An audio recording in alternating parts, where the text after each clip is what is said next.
Welcome, everybody, to the Maze of Thoughts podcast. Another week, more topics, more discussions, and we are here with me, Apollyon, Misnomer and Wretched. Hello, guys.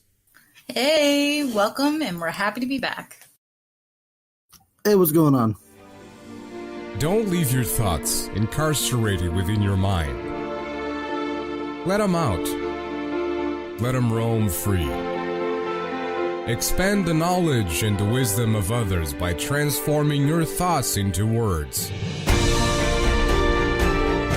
Let your thoughts find their own path through the maze. The maze of thoughts.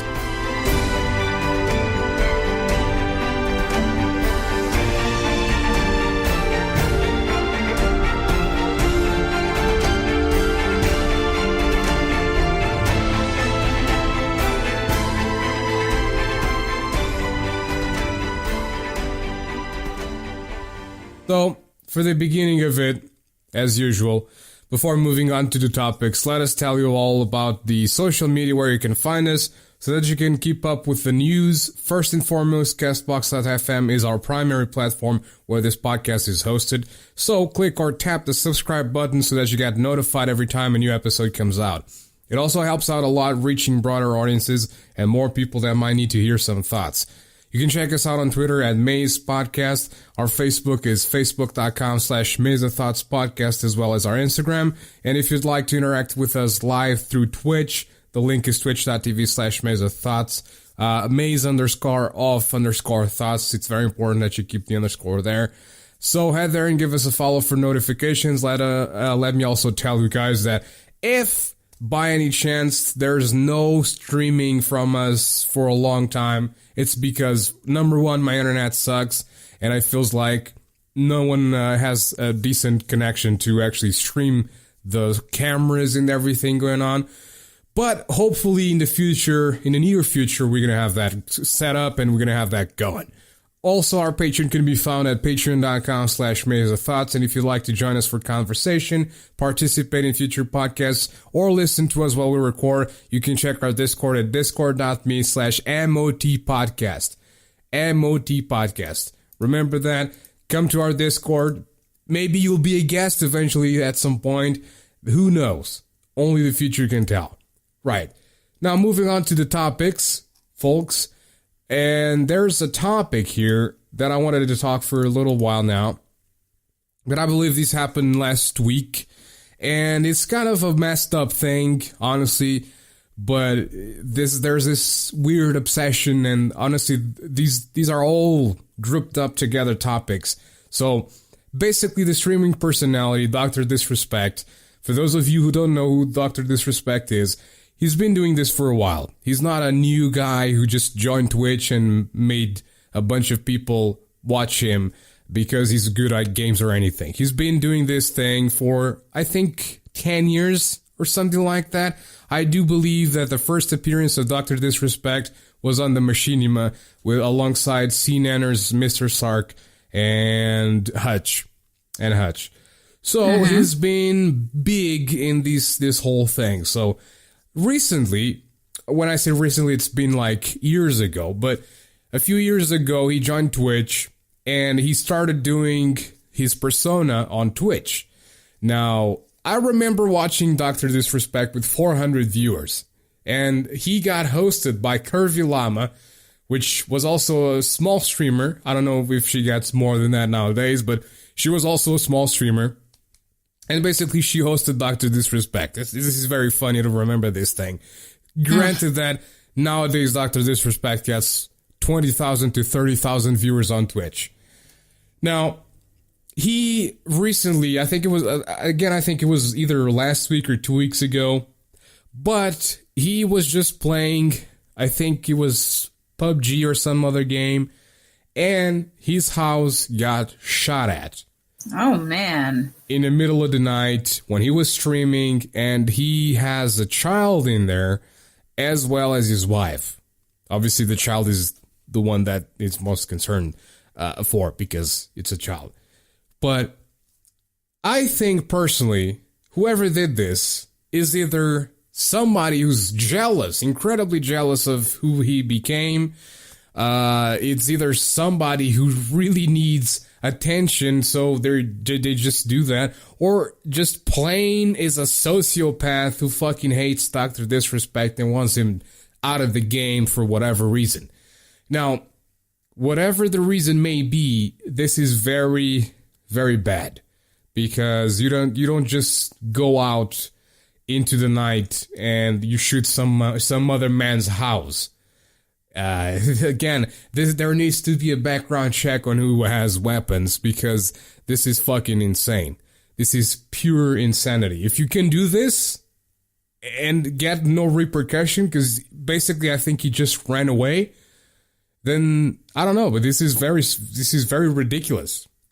So what wait, are they you doing didn't. to your guns, America? It's your They people. didn't apprehend anyone. No, I think he just got away. Oh my god! He drove by his house, shot his window, broke the man's window, and just ran away. What the hell? I mean, we're living in a really dangerous time as far as just there's very little privacy, especially if you're a streamer, because when you have like people that are really well versed in technology can use hacking to find your what is it, the VPN number for when your internet and everything. That's really unnerving to know that people have that kind of skill set, that they can find you anywhere you are in the world and come to your location and do something like this. Like, how do you protect yourself? I don't think this is someone who hacked into his things. I think this is someone who lives nearby or lives in the same city as he lives, and they just knew where he lived. Because again, there are indeed people that do dox others, and there are indeed people that will hack into their shit. But this is a guy that knows he has. First of all, he's a grown ass man with a kid and everything. He's not stupid. Second of all, he knows he's a big streamer. He knows he gets over 20,000 people watching him on Twitch. So I'm sure he also knows that he has to stay secure and safe. So I'm sure he's not streaming with, all the security stuff not dealt with. I'm sure he deals with all of that sort of stuff. Now, the thing is, again, that's why there's the second part of this thing here, is the obsession with online personalities, which is something that I also frown upon, because personally, I don't even obsess with, actors. I don't even obsess with people of like band members and stuff like that. I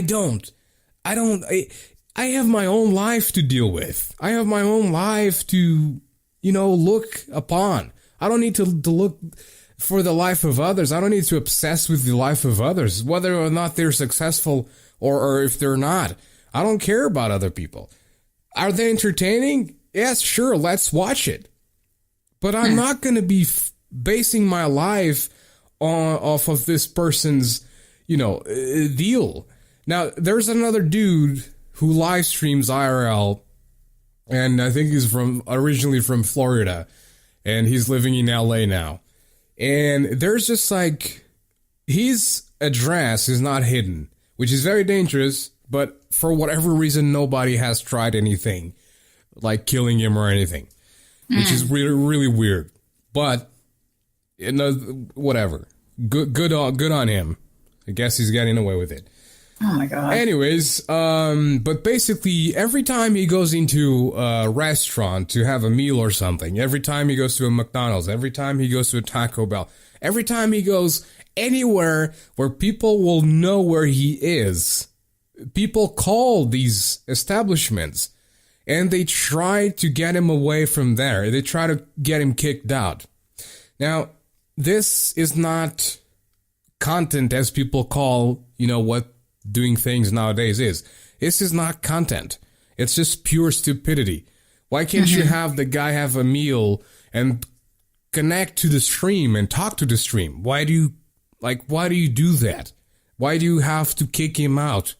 Why do you have to be so obsessed with who the man is that you have to go off your way to go on Google Maps and to go find out what he's doing, where he is, to basically just get him kicked out? This is complete stupidity. This is complete obsession. And it's ridiculous that people would even go through that to achieve such a goal. I think it's more like, I think personally people in general are inherently assholes. And I mean, I don't mean it in a bad way towards anybody specifically or anything like that, but I think inherently we are assholes. And like the internet is one big place that has shown that most people on the internet are in fact assholes. So I think it's, I don't know, maybe it might be a generational thing or what, but I think it's just because we are inherently that way, and the internet pretty much makes us, you know, like this anonymous figure, unless you're out there in the public eye with the online persona, that you can do anything. You can be an asshole, and no one's going to ever know. It's, you know. Mm-hmm. I mean, so like in this age of anonymity, if I'm saying that correct, I don't know, but people that can hide behind, it's the same situation when people wear masks, like in public places or at different venues. If people can identify you, that stigma of shame is removed because people can't attribute those behaviors to you. So if you do something behind a guise of some kind where you can't immediately be tied to it, you're more bold and more likely to do bad things because you know you won't be held accountable. So like for this guy who comes and shoots up this streamer's house, I'm pretty sure this person knew that nobody would know who they were, or because it was such a quick event, there's no way to identify them. There's no way to know where they came from or where they were going. That gives people like confidence to do bad things because they know that they won't be held accountable, or they can't be because you can't identify them. What if there's CCTV that identifies them, though? Oh, well, then you'd have to actually. That's one of my biggest pet peeves when it comes to having like CCTVs. Is most time the quality is so bad that you can only go on a few features, and those features are so broad that it's hard to narrow it down. And like when I see shows like detective shows or like the First 48, things that give you little clues to go off of in order to identify someone, most of the time it's not enough to actually ID a specific person. And it's frustrating because people can get away with that. If you can make yourself as inconspicuous and vague as possible, the likelihood of you getting away with something is much higher. Yeah, but I mean, he was driving a car, number one. Number two, he used a gun. Mm-hmm. And, I mean, I don't know. But so, honestly, I think that's besides the point. The whole anonymous thing, we all know people in the internet are a bunch of fucking retards who abuse their freedom of hiding behind a made-up name. We all know that. Technically, we're kind of doing that. Right. Except we're not really, because we've given our faces and we've given our names. But that's been a thing basically since the internet started out. I remember being like 12, 13 years old and basically using the fact that I was behind made-up names, and I wasn't as bad as the kids are nowadays, because kids nowadays, they just don't give a fuck. It's been getting worse and worse and worse as time goes by. They just don't have, because basically I had education and I had people to tell me, you know, don't do that, that's bad. You're gonna get hurt someday because you're doing that. And these kids nowadays are completely fucking neglected by their parents. They have no repercussion for anything. And is that the word that I'm looking for? Yeah, repercussions. Mm-hmm. Yeah. Yeah, but they're not punished for doing this or that or that. So they just fucking do it. I remember playing Rocket League, and because I was performing quite well, there was this dude that just calls me a Smurf, which is not true. I know I only have one Rocket League account, but he calls me a Smurf and even says, go get cancer and die on the fucking internet. Oh and I'm God. like, what is going on with this youth? I figured he was a fucking young boy or a girl or whatever, but probably a boy. I don't think a girl would say that shit. I do believe there are girls out there that would say that. Yeah, I know there are, but I think, the point is basically like, who the fuck are you to even say that? Like, where is your education? And this is something that really bothers me, and I'm kind of drifting away from the main topic here, but it really bothers me that people don't have education on the internet. And forgetting about the whole anonymous bullshit and all of that stuff, like, why do you have to hate each other on the internet? Overwatch is the exact same thing. You can't, like, if you perform well, there's gotta be somebody who's, it was all because of me got carried. Or if you perform poorly, it's everyone else's fault, but whoever performed poorly, and then you don't endorse each other, and it could have been a good game, it could have actually been a good game, but everybody hates each other. And it's name calling left and right, up and down, and it's this, that, and that, and that. It's like, what are you doing? Why are you doing this? Why do you have to do this? Why do you have to hate each other on the internet? Why don't you just support each other? Listen, let's just calm down and let's realize it's just a video game. Instead, we're playing a game together. Granted, yes, we are in the comfort of our own homes, but we are playing a video game together. Might as well just have a fun time rather than hating each other over and over and over and over again. It just makes me so fucking angry because I wish I could slap the people that do this. It's like, you won't say it to my face. I don't know. I think, okay, so like what I said earlier, like people being inherently assholes, I think it just, as a personal belief, I think it goes farther than that. I think people are inherently just bad, evil. I think people are inherently just terrible. I disagree people. with that. I think it's I don't know. I think we're inherently violent. We're inherently kind of that bad area. Just because it's like, what do you mean? No, we're not, dude. No, we're not. I think part of that is we had a similar conversation before, talking about like the blank slate theory, how people are born kind of as a blank canvas for our lives and our development. And when it comes down to it, the person that we become is a product of our environment, our biology, and our experiences. So ultimately, we become who we are based on what we're exposed to. And that ultimately determines whether or not we're a good or bad person. But we're not born good or bad and then kind of shift our demeanor as we get older. I honestly think that we are not violent people. We're only violent people because we are allowed to be nowadays. I'm 27 years old and I have one actual real fight in my life. And I was defending myself. And I didn't even punch anybody. I got blinded by rage and I squeezed his neck, basically. I almost killed him, not gonna lie. His friends had to take me away from him. But it's because I was blinded by rage. Because the way he behaved with me was enough to get me through that rage. Because he fucking did like a little slapping on me and shit, saying he was a badass and yada yada yada, and then he tries to punch me, so I have to defend myself. So now, motherfucker, let's deal with it. You want to get hit by a train? You're gonna get hit by a train. Anyways, my point is, we're not that aggressive. So, I mean, I'm 27 years old, dude. I have one fight in my life. One fight. So what do you mean we're inherently fucking aggressive?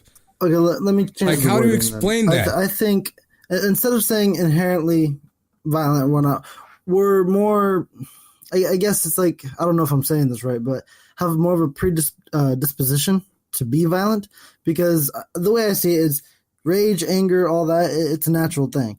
And what do people do when they get angry? Most of the time, not saying everybody, but for the most part, you get angry enough, you're going to end up, like getting in a fight with somebody or something like that to that aspect, So I think, okay, so like I said, I think it's more of like a predisposition then. I don't know, dude. Wait, so it's funny that you mentioned that. There's actually a Native American fable from the Cherokee Nation. And basically, it's a grandfather teaching his grandson, principles. So he's saying, a fight is going on inside me.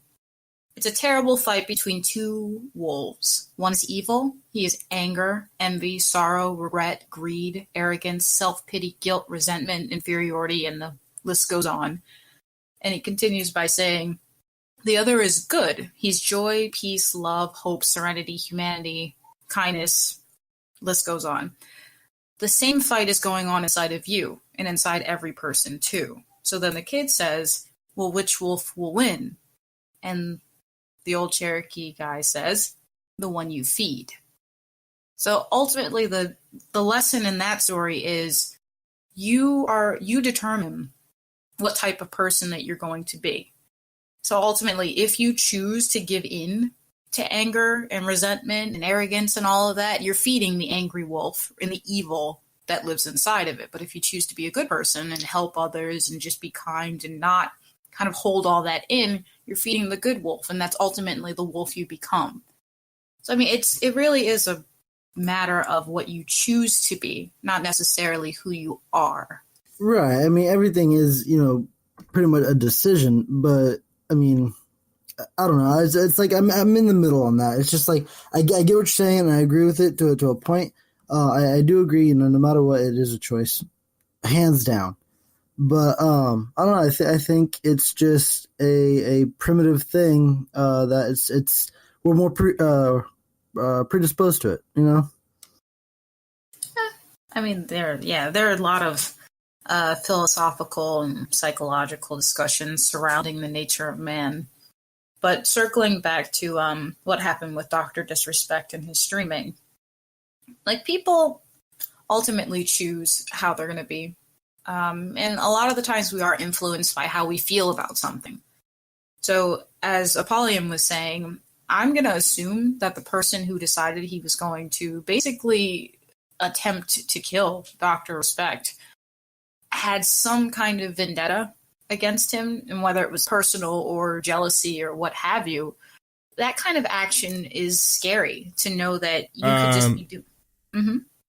Maybe he was not trying to kill him because he shot the window, the upstairs window.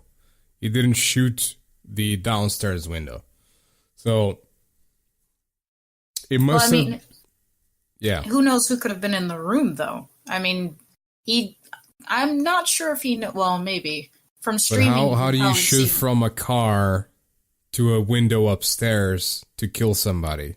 As far as the setup of the person's room layout, I've never seen Dr. Disrespect stream, so I don't know how far away the window is from the computer, or So you what can't angle. see his house on these streams.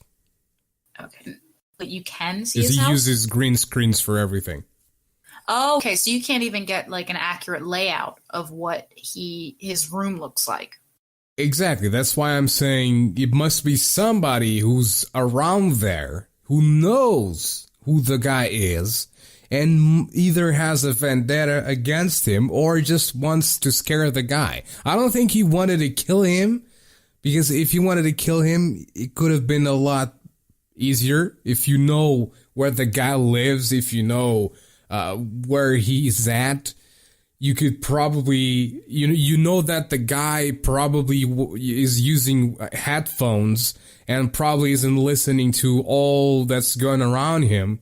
So, I mean, it would have been, if you actually wanted to kill Dr. Disrespect, it probably could have been a different thing. The thing that people need to understand, though, is, and this has happened so many fucking times. Just look back in time with dudes that just got jealous or just were obsessed with somebody. Look at Dimebag from Pantera, who got shot during a live concert. Now, the dude who shot him was killed right there as he just shot Dimebag, but he still was able to kill Dimebag. Now, why was he killing Dimebag? You know why he killed Dimebag? Because they were about to end Pantera. Like, what? That's a fucking unhealthy obsession that's going on right there. You're killing the guy that provides you with music and art that allows you to go by your day. And because they're about to end, your obsession makes you kill them? Like, what is going on with you? Oh, man. Oh, that reminds me. So there's this anime movie called Perfect Blue. And it's basically about this girl who's a pop star, or she's part of like a pop star trio. And like she's trying to change her image and become an actress instead. But it kind of shows you the reality of, you know, life in the limelight and how obsession is incredibly unhealthy and very dangerous. Like you're exposed to so many people consistently that you get everyone. Like the people that really can't regulate themselves. You've got the normal fans who are just cool with you. Like it shows you the different aspects of fame and how dangerous it can be when you achieve like a stalker. And it's a really intriguing look.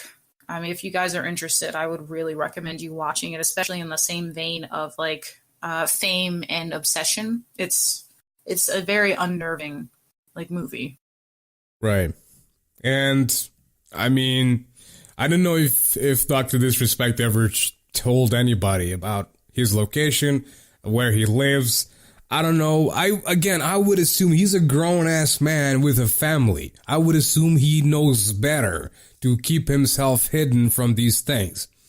So I would assume that he would just hide his information as best as possible. So let's not say where I live. Let's not say which house it is. Let's not say anything. Because, again, he's playing a persona. He's not even playing the guy, or he's not even being the guy that owns that house. He's just playing a persona, which is Dr. Disrespect. Again, people obsess too much with these personas, and they hurt people behind the personas that don't deserve being hurt. And they need to calm the fuck down, relax. It's just internet personalities, people.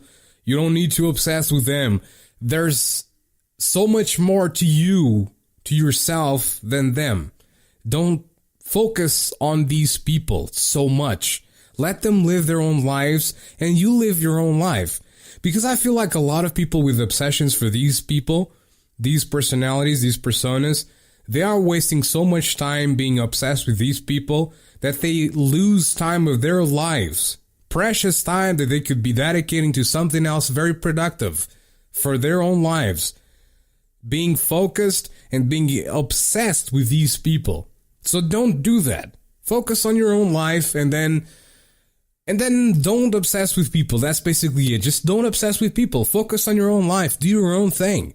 If you want to become a streamer, a successful streamer, you're not going to become a successful streamer by killing another streamer. That's not the way to do it. Because if you kill another streamer, you're going to go to jail. If you hurt them, you're probably going to go to jail still. And you're going to be hated by the people that love that streamer. They're not going to love you. They're going to fucking hate you. You're talking about it as if you're talking to people who are rational. Because I'm pretty sure they have some semblance of understanding of how that goes. But I mean, when you're wrapped up in the emotion of a situation, most times your logic and reason goes out the window. So when it comes to obsession specifically, that's not a rational train of thought. To invest your time and energy into something or someone that you don't even know consistently, as far as neglecting your own personal growth and achievement for the sake of, I don't know, getting close to or getting to know or being involved with someone who doesn't even know you exist, that's not a rational train of thought in any sense of the word. So these people have a little bit more going on, either self-esteem wise or just the fact that they don't have anything else to do. Right. That it's No, right, but that's also assuming it is some random person. Like you said, he's playing a persona, so he could very well just be an asshole in his everyday, day-to-day life, and it could have been. He's not. Oh, okay. Yeah, He's not. I don't know Everybody this says guy that is, he's so. a great fucking guy. His persona is supposed to be the asshole. Okay. Everybody says that he's a great dude outside of his persona. So, Well, I mean, no matter how great of a person you're always going to piss somebody off. And you can never make everyone happy. So, like I say, it could be, instead of it just, being some random fan or someone that's, just doesn't like him or whatever, it could have been like a friend or someone that he could have called a friend at the time. And maybe, something went down in his personal life. It could have been any number of those things. But I mean, no matter what. Nothing in this life justifies shooting a man's house in the middle of the night driving by. No, I'm not justifying Nothing. it. No, I'm not trying to justify it. I'm just saying, all of this that we're talking about right now, we're assuming that it's just some random person. That, it can very well could be someone that was. I'm not assuming who it is. I'm just saying that it's wrong to do it, and whatever the reasons are, stop with those, because you're just plain stupid for doing so. It's whatever it is, it's still an obsession, an unhealthy obsession. Yeah, that makes, it's just not a good thing. So what kind of solutions would you propose to minimize these kinds of acts happening again? Like, just as far as just brainstorming, because I mean, obviously anything we say isn't going to be an immediate solution to this problem, but if we could brainstorm ideas as to how we can prevent something like this from happening again, what would you propose? Personally, I don't know. It's kind of difficult to tell. Again, this reverts all the way back to the Florida shooting. Like, I mean, people shouldn't have guns, dude. Like, why are you giving guns to these fucking idiots? Like, you should be a certified individual who should be going through a series of tests to have a fucking gun, to have something in your hand that's so easy to take the life of another human being with just the pressing of a fucking trigger. You should be going through a series of tests, psychological and physical, to make sure that you are a certified individual to be able to carry a gun and even own a gun for that matter. Not just hand them out like you do, which is basically just like going to Walmart and fucking buying a gun and that's it. I know, I think they don't sell guns in Walmart. I think maybe somewhere, I don't know. But the point is, it's just way too fucking easy to get guns.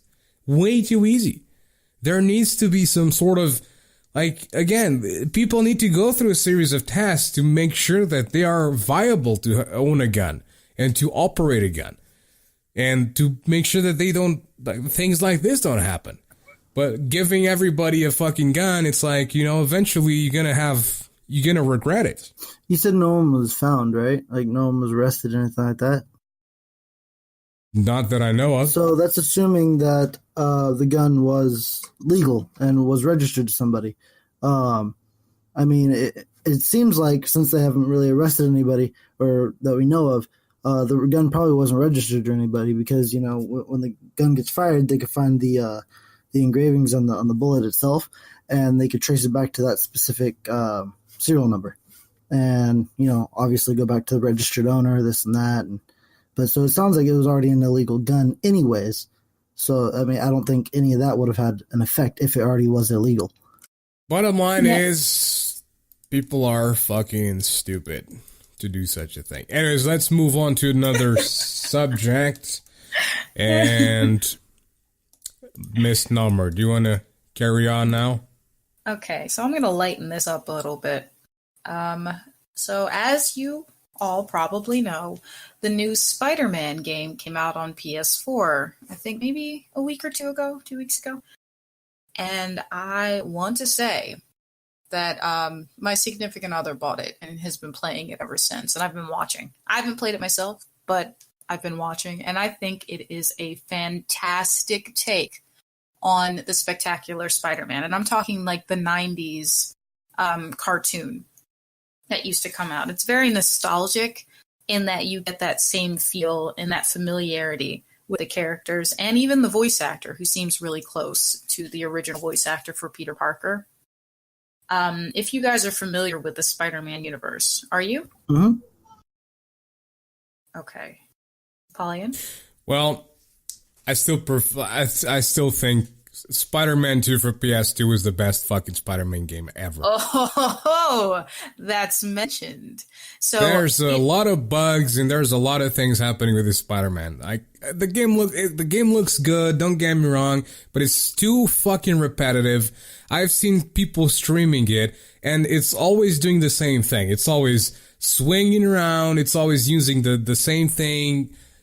Shoot a web, go get swung by it or whatever. And the fighting is okay. I'll get it. I'll give it that. The fighting is quite progressive. There's a lot of things that you can do, but it's very repetitive. It doesn't change from that. And the boss fights also seemed like very repetitive. And I don't know, it feels like they just put the different suits there and the different things there to sort of make it look like it's not so repetitive. But I don't know. I didn't play it, so I can't really say that 100% that it's repetitive. But from what I saw, it looked very repetitive. It looked like it was always the same thing. It didn't look like it had too much change. And Spider-Man 2 was a fucking amazing game for the PS2 because the PC game was complete fucking shit. Well, let me add a little bit to it. As far as the repetition is concerned, I think the QuickTime events were pretty repetitious, but in the, I guess, the combat element, it was a lot of fun because it was very similar to Batman Arkham City. Yeah, no, a lot of the... Really? Tell me why. Yes. Tell me why. Well, they use the same system, which is basically you keep pressing the button and supposedly the character goes close to goes immediately to the closest enemy. But no, looking at it, it's not as satisfactory as the Batman stuff was. Because the Batman was so good. All the Arkham games were so fucking amazing. It's like, except Origins was okay. Arkham Origins was just okay. But, yeah, I don't think it's that good. I think people just make it such a good game because there has been a lack of decent Spider-Man games that have open world stuff. And okay, the graphics are really fucking good, but graphics aren't everything. Let's face the facts. I did really like the take they went with on Dr. Octopus. That was pretty cool. So I actually haven't played the game, and I haven't actually seen the game play at all. So the thing of it is, like, I'm just hoping that I can get a PlayStation at some point and get the game to play it, because no matter if it was a terrible game or not, I was gonna play it. I'm a huge, like, Marvel fan, so it's just like, and I think you're right that, you know, there has been a huge lack of good Spider-Man games coming out, and I think that's definitely something that a lot of people wanted, including myself. But again, I haven't really seen anything on it, anything like that, so I really don't have a opinion about any of it. It's just, no matter what it is, I guarantee it's gonna get hyped up for that reason, like you said. But whether it be good or bad or mediocre. Okay, so as far as the story element goes, like, without giving anything away, because again, I don't want to ruin it for Wretched or anyone else listening. As far as the story element, I enjoyed that they modernized it and kind of made Peter Parker a bit of a millennial with millennial troubles and issues as far as the economy goes and living day-to-day life in New York City. What is that? That's what terrible. Is that? No, You're it's fucking up good. Peter Parker. Like, come on. No. It's incredibly relatable. But no. In that The millennial. I mean, I'm probably a millennial too, but like, no. We're all millennials here. We're all millennials. Okay, but still, it's like, no. The original Spider-Man is the best. I'm sorry, but like, you can't change the way he is. Like, personality-wise, I'm just saying they modernized it as far as his relations to things. He's really good at his banter with the villains. He's like really funny and witty and quirky, and then has self-depreciating humor just like Spider-Man does. Like, as far as the embodiment of the character of Spider-Man and Peter Parker's persona, it's spot on. Like, spot on. And it has elements of Peter Parker's character from the animated series from the 90s. That's what I like the most about it, is that nostalgia bit was meshed really well with a modern take on how, if Spider-Man, was made today, how would that be portrayed? Okay. Did the fucking animations and comic books have Peter Parker using the fucking electronic things or whatever on his wrists to shoot webs? So the original comics, he did have web shooters. Okay, I think that's bullshit, personally. I don't like that idea. I don't like that concept. I prefer the concept that they introduced with the Tobey Maguire movies, where it's just a thing that he has there, and he was fucking bitten by a fucking spider. So he has super strength. He has, he can crawl up on walls and shit. But he needs electronic things to shoot webs? What the fuck? That doesn't make any sense, dude. What?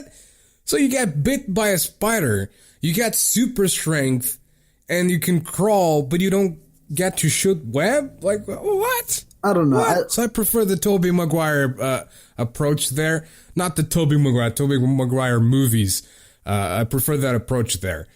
I don't know. I just don't like the whole modernization of things. I think it's bullshit. I get it. Kids, if it's not like that, kids will not enjoy these movies and games, So yeah, I can see, I can understand why, but I don't like it. Man, fuck the kids. I'll play it. So actually, I had a conversation recently about the newest Spider-Man movie that came out. Which one was that called? Homecoming. The Amazing Spider-Man. Yeah, Homecoming. I love that movie. You. I'm sorry, but it was so good. So really? Oh, dude. Okay. So my god, dude. So I don't know. At the time when the Tobey Maguire movie came out, sorry, I loved it. That was the first take that I actually saw for a live action Spider-Man. Loved it. But then Andrew Garfield came. You must have been really young when that first movie came out. I was relatively young. You probably didn't even have. I was. What are you about to say? I was born in '96. That came out what? The first Spider-Man movie came out in 2000, 2001 or some shit. Yeah, I was born in '96. So. But no. Yeah, so I mean, you must barely remember the movie. No, I remember the movie. I've watched. You can always watch it again. I've watched it since. But it's just like I liked that movie. Like the first representation that I saw of it, and it was great at the time. And then I'm not knocking it because it was a good movie.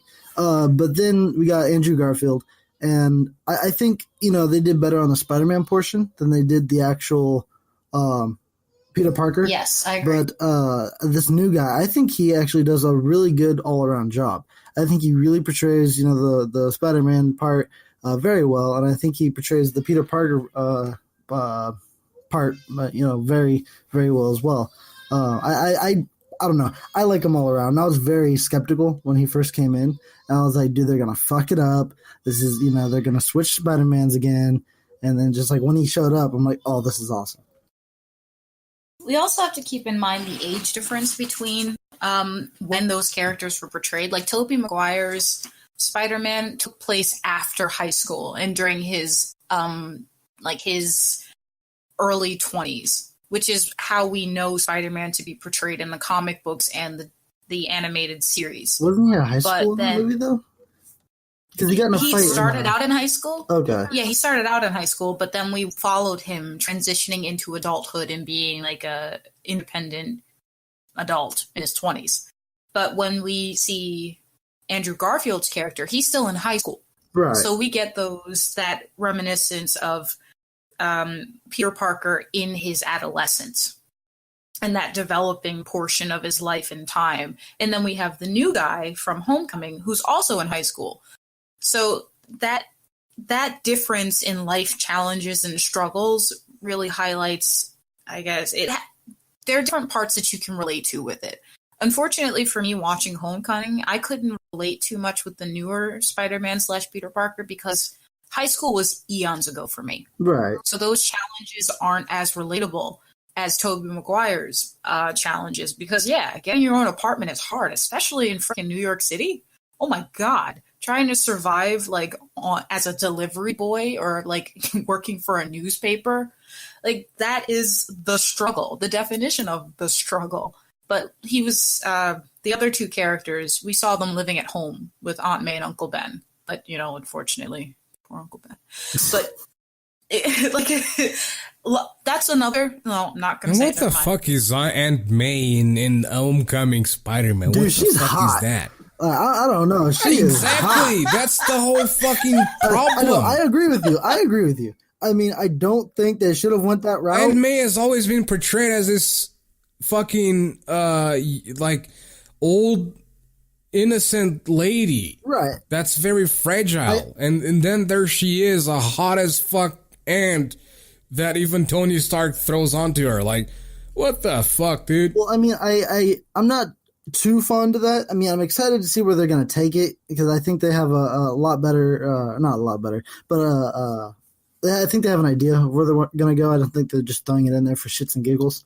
But I don't know. It's just, I know this last Spider-Man, from reading like the older comics and all that, and reading the newer comics and whatnot, I think it really hits at home for a lot of the older comics.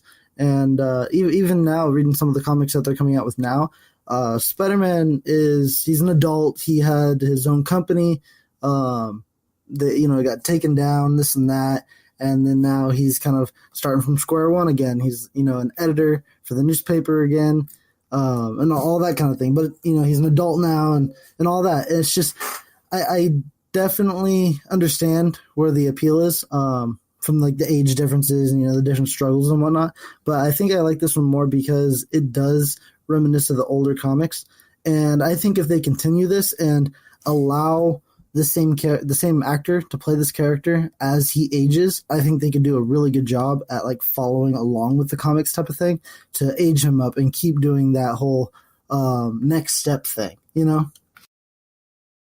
So I'm going to just kind of get back to the, without revealing too much about the new game. One of the things that I really enjoy, or that makes the character of Spider-Man so special, is that he is the tragic hero. In that he tries his hardest to do right and maintain like this upbeat, funny personality that's really relatable. But he's constantly in the path of tragedy. Like nothing goes right for him.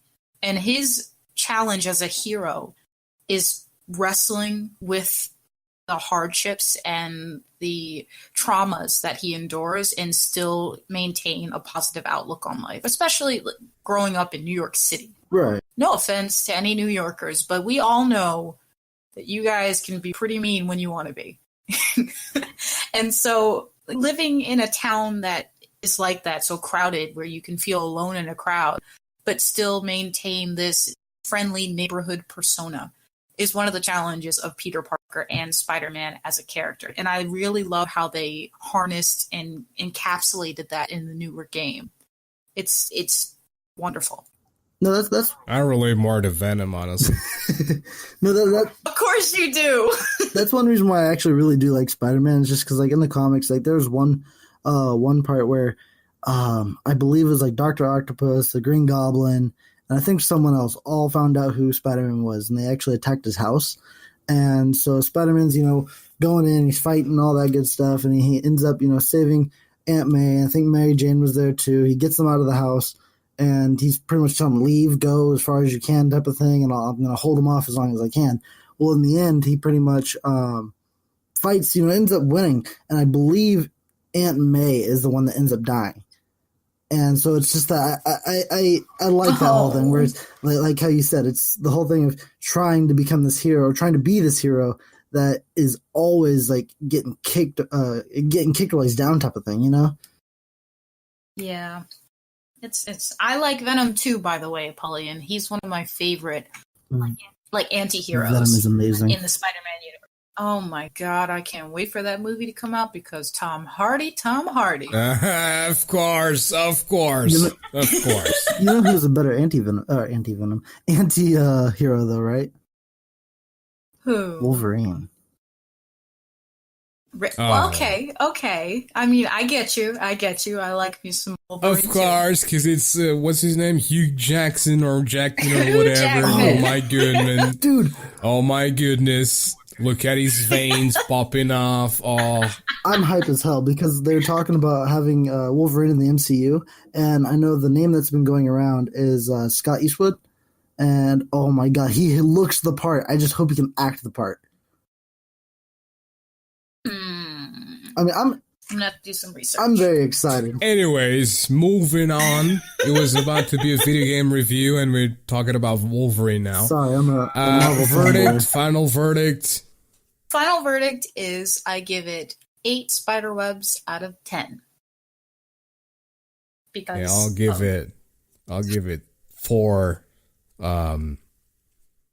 electronic spider shooting webs things. Oh, poo! But just because the game looks good, but it's repetitive and I don't relate to it at any point. I'll give 10 spiderwebs to whoever can get me a PlayStation in that game.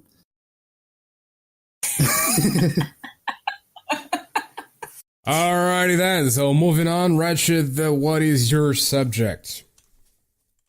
Alright, so the streamer Ninja, I mean, okay, so forewarning, I'm not big into watching streams that much at all. So I if I get some of this wrong, like certain details wrong, that's why. Sorry. But this I hope you don't watch Ninja because he plays Fortnite and that's no, like I don't watch him. That's 120,000 kids watching him. His audience is basically 10 to 12-year-olds. Oh yeah, I'm sitting there in that crowd of 10 to 12-year-olds. No. So no. Anyways, but the streamer Ninja, he apparently got called out because he said a couple times that he didn't want to stream with females. That he wanted to just, if he had to stream with somebody, it's going to be a male, and his reasoning for this was, he's married, all that, and he doesn't want to be put in that situation where anything he says can be misconstrued as flirting, or he doesn't want to be put in that bubble or that look. I guess he doesn't want any possibility of an accusation coming up, and he's actually getting a lot of hate for it. I mean, personally, I think he's making a smart decision because, I mean, I'm not saying, women stay away from this and that. I'm not saying that at all. I think, he's married. I get that. I think he's, trying to keep his relationship and all that out of the limelight. Because in the end, like, she didn't really sign up for this. He did. But I think it's more along the lines of... No, she did too. Yeah, I don't know who they are, but she was a streamer as well. Oh, okay, well, never mind. But so I think it's a smart decision. I think because I know a lot of people that are like, I'm not gonna, I wouldn't be caught dead, going to dinner with like a female coworker by myself. Like a lot of people that are like married, have that a lot in common, just because they don't want to be put under that umbrella. They don't want to have an accusation come out. It's not true. Okay, I can talk about this first. That's actually like a 3 or 4 week subject, but it's all right. We can talk about it. Here's the deal, though. Yeah, see, as I said before, he has about 100,000 10 to 12-year-olds watching his ass. Okay, so right. His audience is young as fuck. Not only that, but he has the audience because it's so young. It's an audience that just comes up with rumors, and you have to understand that it's not like 2,000 people watching. It's 100,000 people watching. That's a crazy fucking number for a single person. Right. to hold that amount of people watching. I mean, that's like a bunch of fucking stadiums together. So he just doesn't want, again, and I don't watch him, and I can't watch him. It's too fucking cringy, and I hate Fortnite. Fuck that game. It's a piece of shit game that only kids like because it's so fucking simplistic. Yeah, I've never actually seen him. I don't even know what the dude looks like, to be honest. So. Oh my god. Anyway, so the whole thing is he just doesn't want to have 100,000 people coming up with all of these rumors and bullshit saying that he's into this or that girl now, because it's always gonna happen. If you're playing games with someone, most likely a dude than a girl, there's a lot of probability that there's going to be a little flirt here or there. It might not even be intentional. It might not even be like a real flirt, like actual, the intent, like I just said, it might not be intentional, but it's going to be there. And people are going to be twisting that into thinking that, oh, wow, he's going to be dating her now. And about the whole situation with the wife, I think that she used to stream as well. They used to stream together, and then once his stream started to pick up this much, she started taking care of his stuff. So of all the logistics, basically she stopped streaming, and he started taking care of those logistics. I think that's what happened.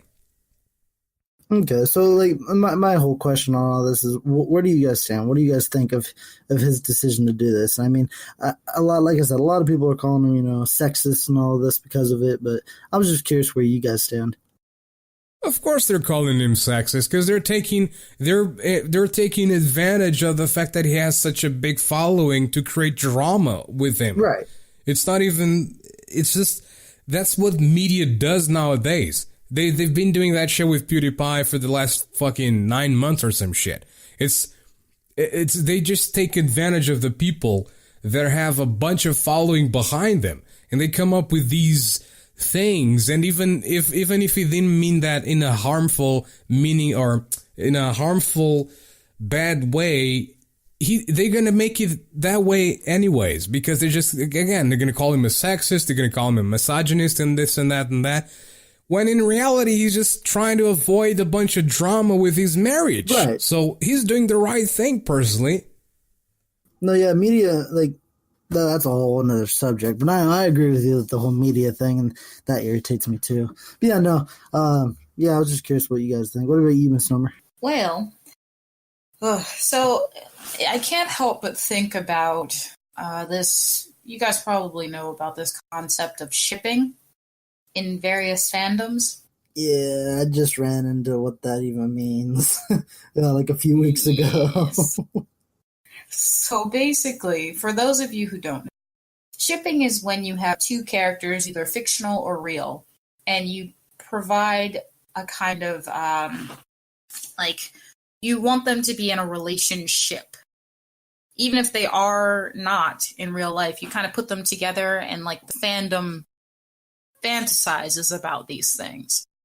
I'm assuming because of all the drama that comes from, making yourself a public figure, people have a tendency to want to ship people together, even if it's not a real thing.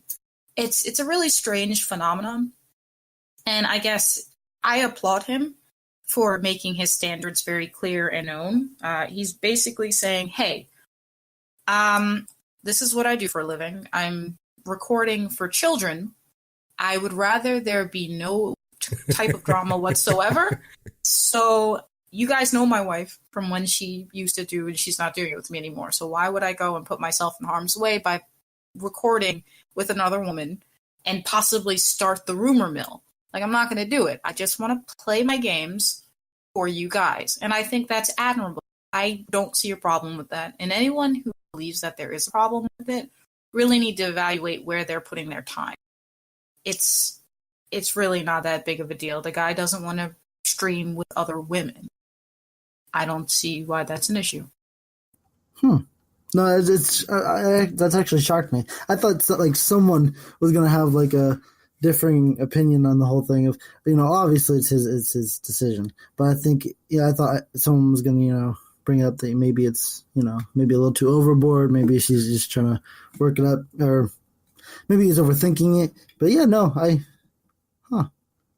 I'm shocked. It seems he's not overthinking anything. Right. No, I agree. When you have 100,000 people watching you, you're not overthinking something when you try to get away from that shit. Right. No, that could be cool if you're like a 200 viewer streamer and you got a 2,000 streamer who's a female and wow, dude, she's into me, and then it's like exchanges start to happen and viewers start to change from stream to stream, and eventually both help each other.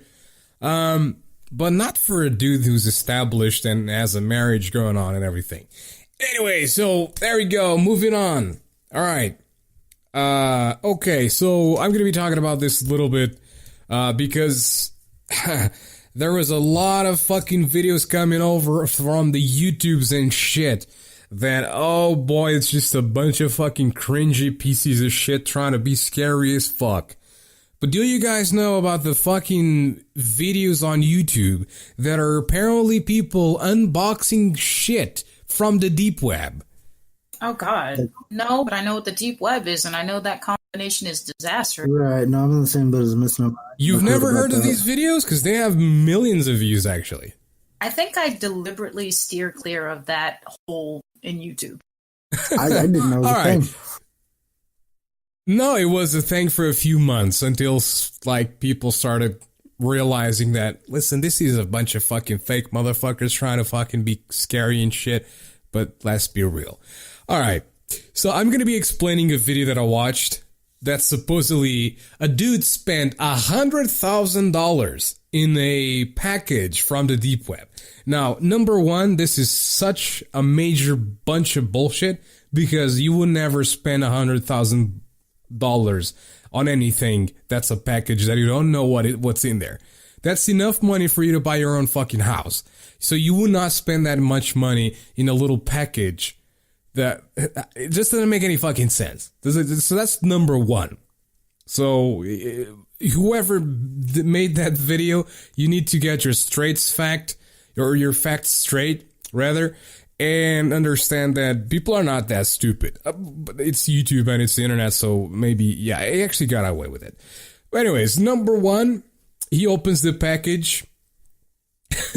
He opens the fucking package, and all the package has is one piece of paper with a bunch of codes and shit, and then one QR code in a massive square piece of paper. And I think it had something else. I don't remember. I think it had like I don't fucking remember. Anyways, but the QR code is the most important thing. So basically, he goes with the QR code, he scans it, and then he goes on Bitcoin, or actually he uses the code. The code opens a page, and it's a page on Bitcoin with cryptocurrency, or it's not Bitcoin, it's another currency, but it's cryptocurrency. And apparently he then converts the amount of cryptocurrency that's in that page to dollars, and it's like $800,000.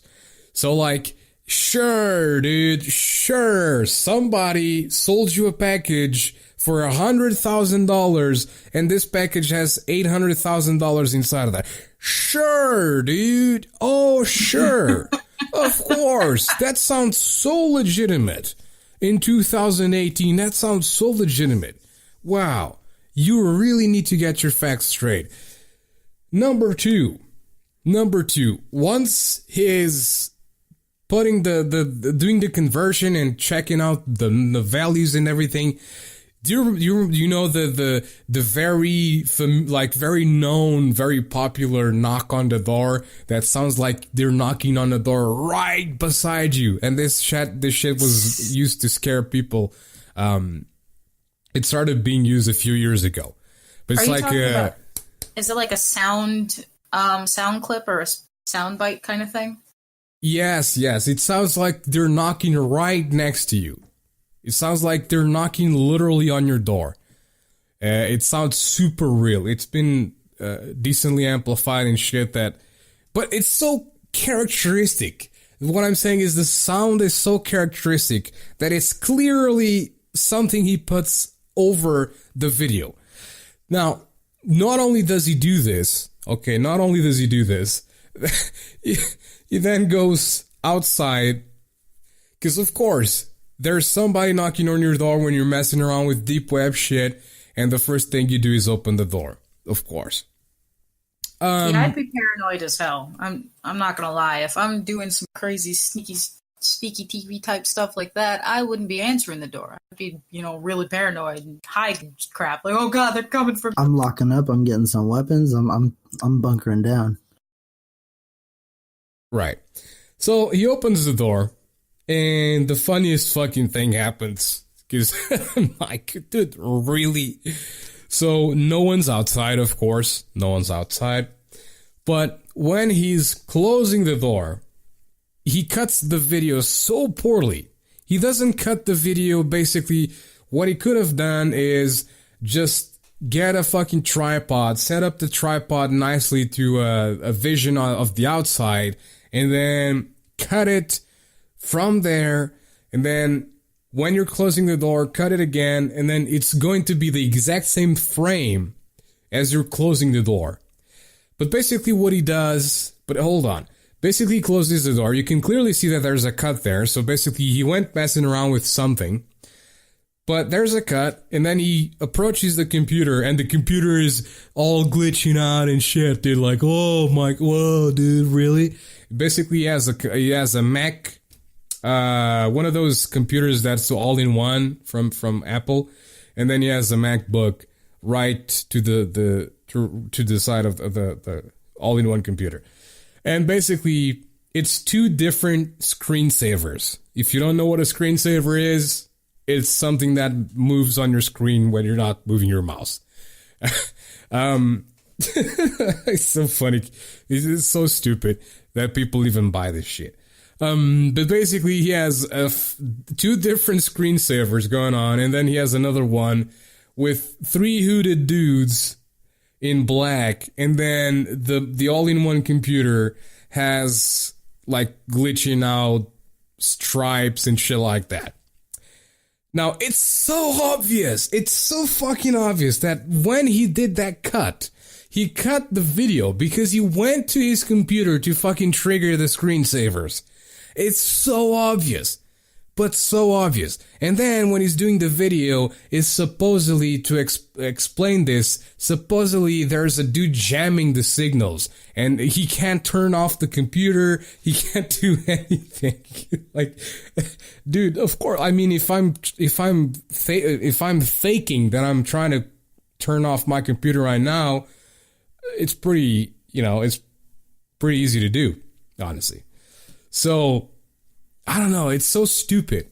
But that's not just it. There's other people doing the same thing, and there's a dude that even has, like, tape. He has duct tape, he has markers, and has everything. And he even says that he doesn't know who sends the thing because he bought it on the deep web. However, he has to blank out a fucking mail address. So, like, what? What? You don't know who sent it, but you had to scrape it out. I mean, you do know who sent it. It's like so stupid. But basically, like, he starts opening the box, and there's a knife, or there's not a knife, there's a screwdriver with what seems to be blood, and there's a little vial of something, and then there's a thing that looks like a mushroom inside of wrapped in something. It's like, dude, you're not fooling anybody with this shit. Like, why are you doing this? And these videos, they were bringing in so many views that it became a fucking trend. Do you like, YouTube has always worked on trends? Do you remember when was the fucking knife, the 1,000-degree knife bullshit? where Right. people were basically heating up a knife to 1,000 degrees and cutting things with it. Like, Oh yeah, I remember. motherfucker, if you heat up a knife to 1,000 degrees and you fucking go against butter with it, what do you expect to happen? A fucking black hole? Of course the butter's gonna melt. I mean, what? I think my Anyways, favorite trend was the Slender Man found footage trends. the what? The Slender Man found footage. You Like remember that? real shit? Well, no, not really. I mean, people Of course it was real. were. I mean, real as in the real world. Yes, like no, people Okay. would have found footage videos that they would upload to YouTube about their encounters with the internet mythos Slender Man. And it got to the point where some of them were like parody videos where people would do like film projects involving it. Others were like, no, I'm serious, man. I was in my house and I started finding these letters everywhere and oh my god.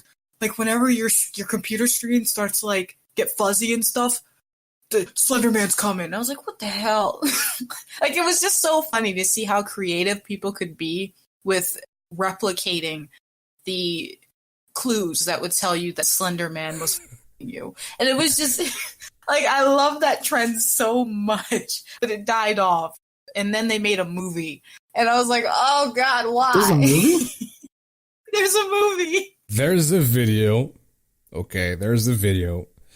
That's supposedly about a dude on the that's a murderer on the deep web. And supposedly this guy contacts this dude, right? And he has his whole family's there. And the funniest fucking thing is in the middle of the video, the whole video is in this scary ambience. The whole environment of the video is supposed to be scary through beginning to the end. And then he plugs a fucking Thunderbolt cable or some shit, or a charger or something, in the middle of the video. It's so fucking funny. It's like, what, dude? What are you doing? They just gave it out. You gave it all away. Like, do it in the fucking end. Like, by the end of the video, do that.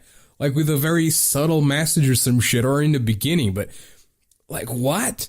And then these deep web videos are so fucking funny. To like, it's, I don't know, but like, who are you trying to scare? It clearly not me. I'm sure there's gonna be people scared as fuck of those things, but not me, dude. All right, I've seen a lot of horror bullshit, and I've seen a lot of stuff. I've bathed in fucking blood once for a performance. All right, so I mean, Wait. Was this real blood? Yes. What the hell? Like animal blood or people? Yes, what kind of animal blood was it? Okay, It was the blood of 1,000 pigs. I see. Okay, well. But I mean, hey, I went to the butcher shop. I asked for it. They asked me if it was for cooking. I said no, it's for a performance. They probably thought I was gonna be making a fucking satanic ritual or some shit.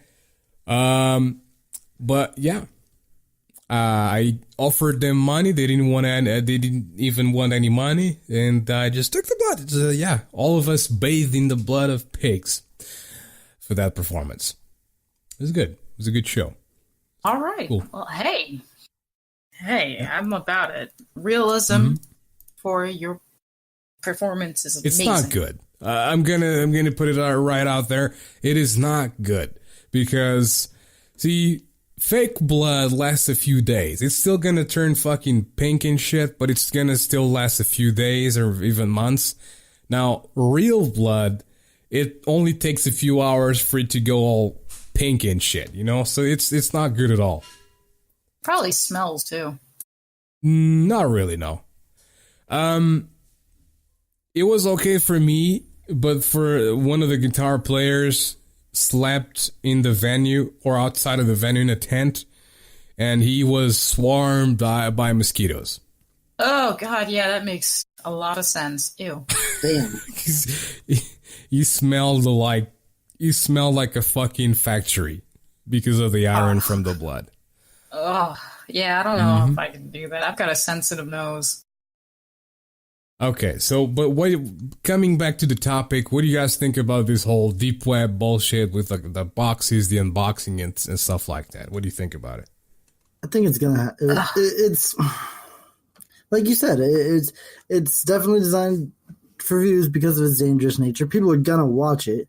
I mean, if you see, some from the deep web on YouTube or something like that, I mean, those that are gullible and those that, like kids and whatnot are definitely going to watch it. I mean, I think it's stupid personally, but I mean, if you look at it from a business standpoint, it's smart because you're obviously going to get those gullible people and you're obviously going to get those kids. So, I mean, but that's exactly the problem, or that's exactly where the problem stands, because don't you think these kids will want their own boxes from the deep web? Right. I mean, that's where it comes back to, I think, more of a parent involvement and what the kids are doing, just to kind of monitor. That's another major problem, right? I mean, there's no involvement. Right. I think that's something we talked about before. If not, we should talk about that at some point. But no, it definitely is a problem. And I mean, I know when I was growing up, I mean, my parents were right there on my ass every time I was on the internet, and it was just, oh yeah, I mean, the thing of it is, it's like from now to how it was when I was younger, even it's ridiculous. Like my siblings, they go on the internet all the time, and they're just kind of there. They do their thing on the internet, and that's that. The whole supervising, it definitely needs to be a better priority in this day and age. But I think the responsibility does fall on the parents on that one. I think if they're watching what their children are watching, and if they're going to allow them to watch it, I think it's their responsibility to explain to them that, this isn't okay. This, is obviously fake. Or if they're gullible enough to do it, they should at least explain, don't do this. It's not right. It could be dangerous. I personally just think it's the parents' responsibility. Mm-hmm. Misnomer? I think that the unboxing videos they're ridiculous. Like, from what I haven't seen one personally, but from what you're describing, it just sounds like a waste of time. And it's definitely a not publicity stunt, but it's like a trending ridiculous thing, much like those challenges that people would do, like the Tide Pod challenge and the frickin' cinnamon challenge and all that. Like, they're just really silly things that people do to get attention. And we all know that the deep web and the dark web are places that are dangerous. And if you don't have the proper equipment or just the know-how, you can get into some pretty gnarly stuff. And worst case scenario, you can endanger yourself and others by doing that. So making a joke about getting things from the deep web, like, first, it just makes no sense. Obviously, you wouldn't want to expose yourself like that if you've been dabbling in that kind of behaviors, because you will be sought out and you will be found. So it's like, no, don't do that. It's stupid. Stop. You're sending the wrong message to people. And some people may even try to replicate that in real life, like actually go to the deep web and attempt this kind of stuff. And now you've got their blood on your hands. So stop. Just don't do it. Here's what I want to say about this deal is people need to understand something, that, listen, folks, the internet is a dangerous place, just as the real life world is a dangerous place. You have to understand that it is not just because people are in front of screens or computers or whatever that it's all secure and safe. You have to understand that it's a very dangerous place to be. Even in the clear net, you don't even need to go to the deep web or to the dark web. You can be on the clear net and be completely fucking in danger, because people can be taking your information. They can log your passwords. There's ways of logging there's ways of knowing what you're typing on your keyboard. There's phishing, these phishing tools that get your information. They can dox you. They can enter your Facebook, and this is a very familiar thing that people typically did, which is basically go on your Facebook, they enter with your account, and they use your friends to say that you're completely in danger or that you're, you need money, basically. You need money urgently, or you're basically dead, or you're in jail or something like that, or you disappear or something. And they steal money this way. So you have to be careful. Just on the clear net, you have to be careful. The whole thing with Facebook that happened, the Congress with Zuckerberg and stuff, that was just the beginning of things, because this is the dumbification of things, because people are too dumb to read the terms of service. People just go on Facebook and create account. Okay. And they create account, they get into their account, and that's it. They don't even who cares what it says? It could say that on the 7th day, prior to your account being created, you will die. They wouldn't give a fuck. So, it would be a new Ring modern. Oh, that's an idea. There you go. That's an idea for a movie. Once you create a Facebook account, you're dead 7 days after. Of course, you can't use Facebook, so it's gonna have to be like Bookface. Yeah, it has to be a specific platform. But what I'm saying is, people, be careful whatever it is that you're using the internet, because it is not a safe space just because you're in front of a computer. It is not just a safe space. It is dangerous, whatever you are, and pay attention, because if you don't want certain information on the internet, just don't fucking put it there. It's that simple. If you don't want to be doxxed, don't let yourself be doxxed. Be smart, be intelligent with the way you use the internet. And I can guarantee you that no one's going to find out who you are. No one's going to find out where you are. It's going to be all fucking good. All right? So that's basically my 2 cents in that subject. Is be safe by yourself. Don't be stupid. I agree. Yeah, I mean, yeah. Okay, so moving on, Misnomer. Alrighty then. I think this is going to be an interesting topic, and I'm intrigued by it. And now I want to know your opinion also. So, in 2018, the concept of relationships and, I guess, partnerships has shifted shifted from the norm in previous generations. So what would you two, I want to hear from both of you, what is your definition of infidelity, or outside of marriage? I'm talking like boyfriend, girlfriend relationships, or any kind of pairing in that sense where it's romantic partnership, or marriage for that matter. What is your definition, or what would you consider to be infidelity? Okay, so what exactly are you trying to ask now? I'm a little. Oh, I'm trying to ask, what would you consider to be cheating? Either on your part or, your wife's part, because you're the one who's married. Okay. What is cheating behavior? I think, and I think I'm definitely going to get people disagreeing with me here. But I think cheating is, it could be anything as far as any type of physical relations that you wouldn't have with like your friend. Okay, let's say if in some cultures, I don't know if they do it still, but like kissing.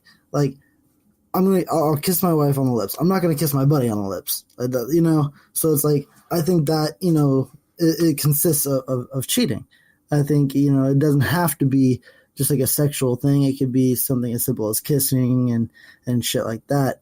Even the whole thing of you're contemplating doing it, I think that's just as bad as cheating itself, to be honest. Okay. So is it exclusively physical acts?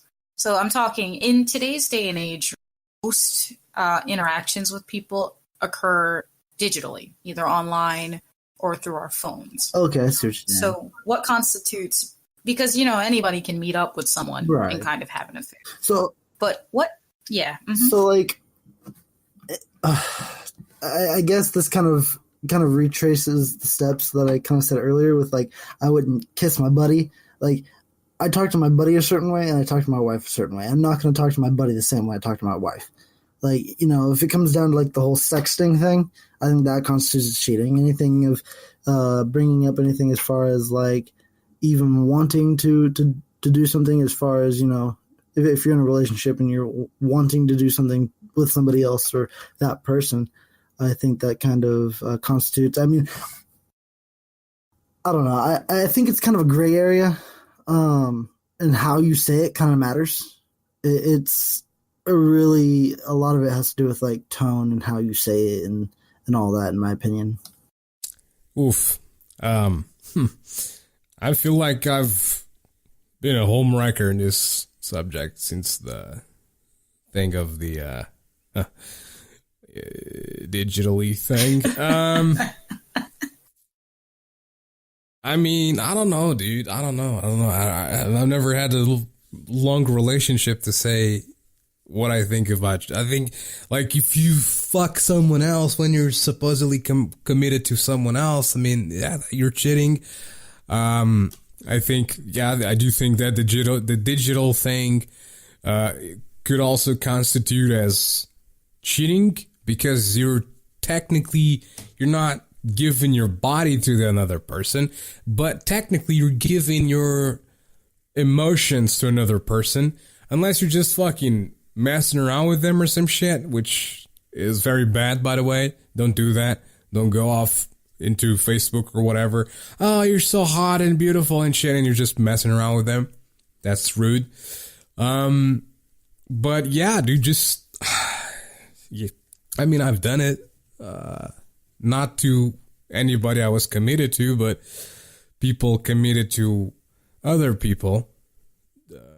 It's things with me. But I mean, you know, it's whatever, right? It's cool. It's just digital. Yeah, okay. Anyway, so it's not my fault. It was not my fault. Okay? All right. I mean, I think, I don't know. It's like you said, it's a really weird situation, and it's kind of hard to really explain. Like I said, it's like, as far as thinking about doing something with somebody else that isn't, you know, in relations to who you're with, or like if you're married with that person, it's like, I don't think locker room talk is like cheating, because like me and my buddy can go out, and let's say my buddy's single, and then he's like, dude, you know, that chick over there is pretty hot, you know, would you hit that? And, you know, in my mind, when I'm saying yes, I would, I'm saying in a perfect world where it's like, in this moment, if I was not married, or if I was not with somebody, you know, so I feel like that in itself isn't cheating, but it's right. Not. But there's that that gray area where it's like I could say that, you know, but I could be talking to the same person, and if it's someone completely different, say I know this person, and it's like, oh yeah, you know, I would do that in a heartbeat. And I could be completely talking about something different, like as in like right now, if I had a chance, I would, you know? And I think that kind of starts to constitute into that cheating area.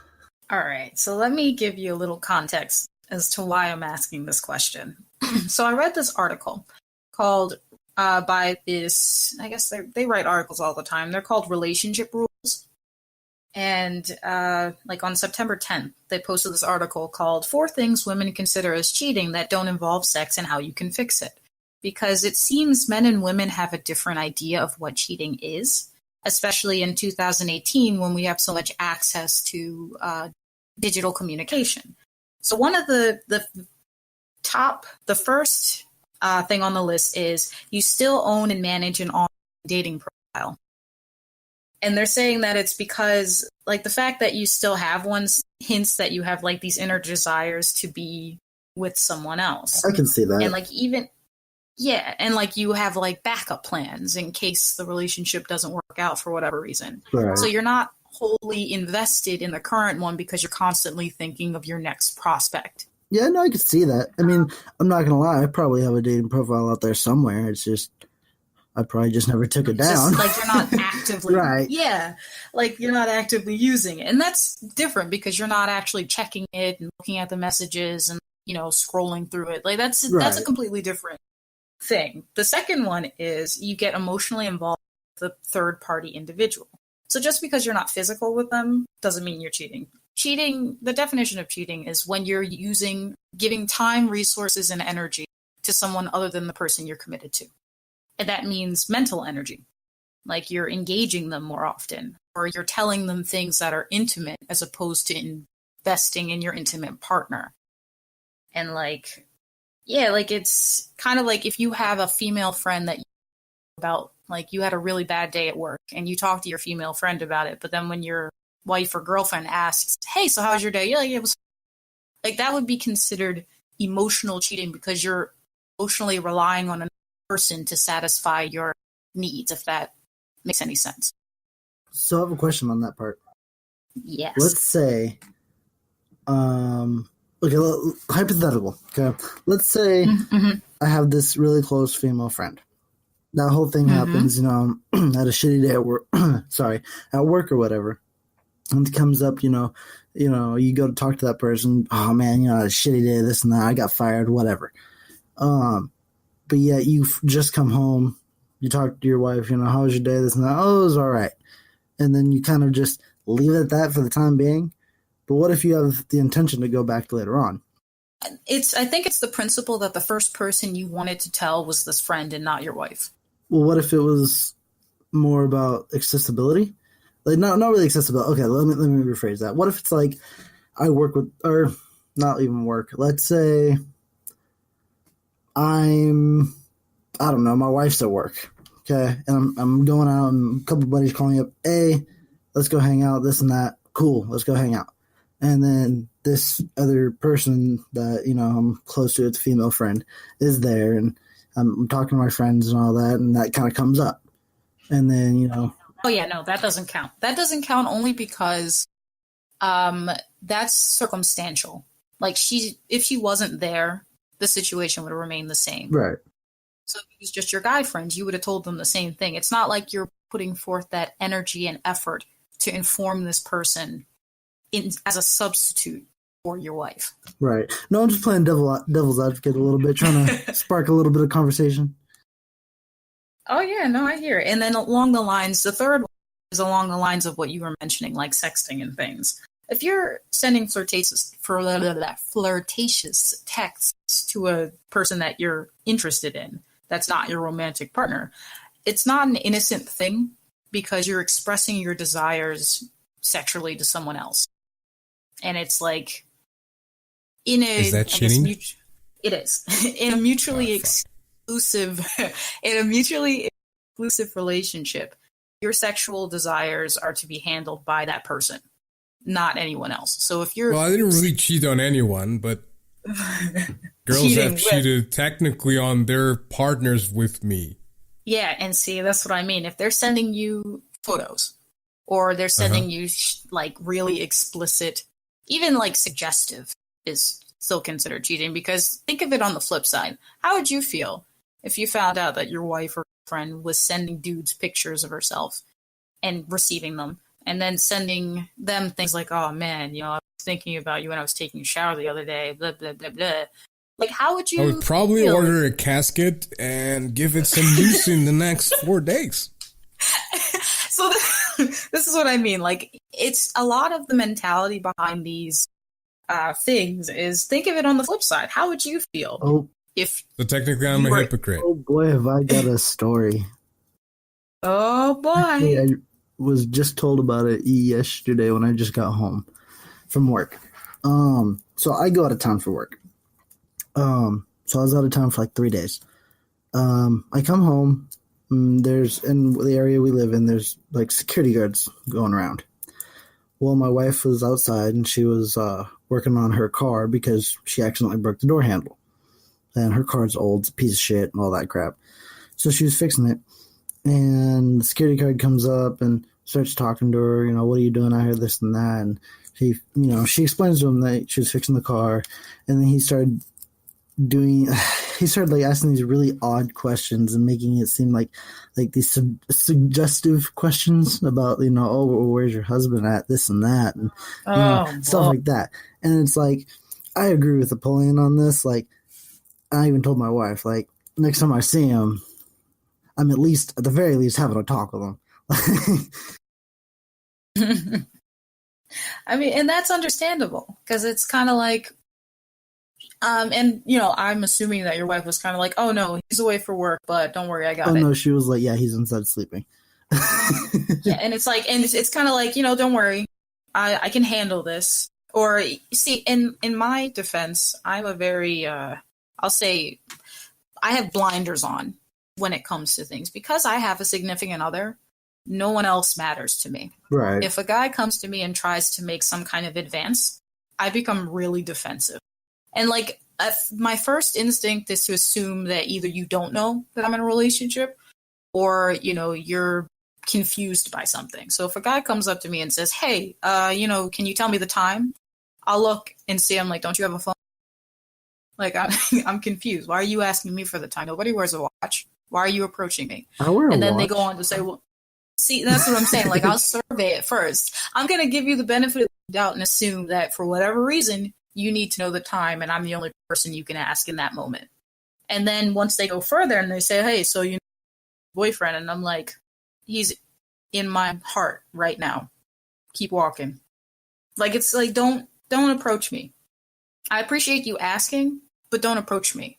Especially in, like, I've had people ask me, like, do you have a boyfriend? I say yes. And they're like, oh, so why isn't he here with you? I'm like, that's none of your fucking business.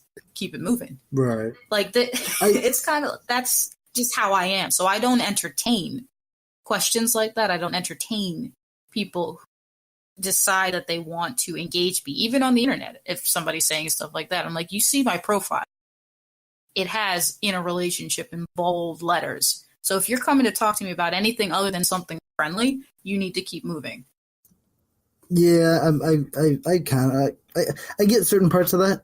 Other parts, it's kind of like the whole "don't approach me" thing.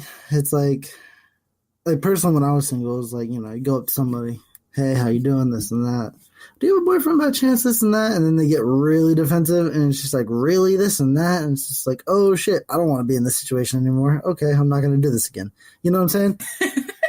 So, I mean, that's where I'm in the middle, because it's like, at that same point, it's like, could have just been like, just started going in and did their own thing, said what they got to say, and then found out a harder way, you know? And that's where, I mean, it's like, at least they asked, and I think after that, if they keep going, that's a whole different story. Oh, yeah. Oh, no. See, that's just it. I try to be as contained as possible, but if I can tell you're a pushy person, I'm not going to entertain it. So if you ask me, hey, do you have a boyfriend? I'll be like, oh, yeah, I do. And then kind of like, now the ball's in your court. Where do you want to go from there with that? Right. Because if you ask me, so, oh, that's cool, you know, but are you allowed to have friends? And I'm like, no. I don't want to talk to you. Like, why would I talk to you when I have a boyfriend? I'm confused. I don't understand your logic. Keep walking. So I have another story, actually. It's a short one. But so back when I was single, it was this whole thing. Went to the pool hall, this and that, and there was a girl there. And we started talking, and then the whole concept of her having a boyfriend didn't even come up. I didn't ask, nothing. We just were talking. And I think we talked for a good, 3 hours, something like that. And then it was, you know, hey, you know, I gotta go, this and that. Well, let me get your number real quick. So I got her number. And then it came to the point of we started texting, this and that. You know, things started getting more and more deep, I guess, and like who we were as people and whatnot. And then the whole thing came up of, oh, you know, do you have a boyfriend? And she's, oh, yeah. I'm just like, oh, okay. Well, and I try to make it clear, well, you know, I enjoy talking to you. It's nothing like that because you have a boyfriend. So, I mean, if you still want to talk as friends, we can. And then after that, it just blew way out of proportion. And it was just like, you're trying to get in my pants, this and that. It's like, no, that's exactly the opposite of what I'm trying to do. Okay, so I can see in your situation, like, you took a really amicable approach to that. And that's to be respected. It's kind of like, well, okay, you told me you have a boyfriend. If you'd like to continue a friendship, because at that point, everything that she was doing hinted that she wanted to continue talking to you. Right. I mean, she knew she had a boyfriend and she gave you her number anyway. So assuming that she did want you to be her friend, that would be fine. And then you making your intentions clear, I don't really see a problem with that. But I guess, I don't know, maybe that was a trigger for her, the mention of her boyfriend. I don't know. People are weird. Right. People are weird. Apollyon's so quiet. Did we scare him? With the relationship talk. No, just listening.